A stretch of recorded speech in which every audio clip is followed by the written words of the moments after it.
আজকে সকালে রান্না করেছিলাম আলু ভাজা, বেগুন ভাজা, ডিম সিদ্ধ।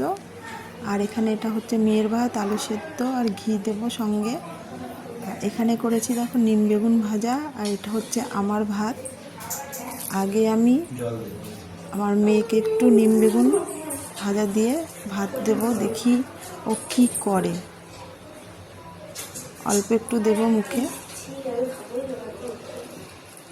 তো চলো দেখি ওর মুখটা, দেখি ও কী করে। ও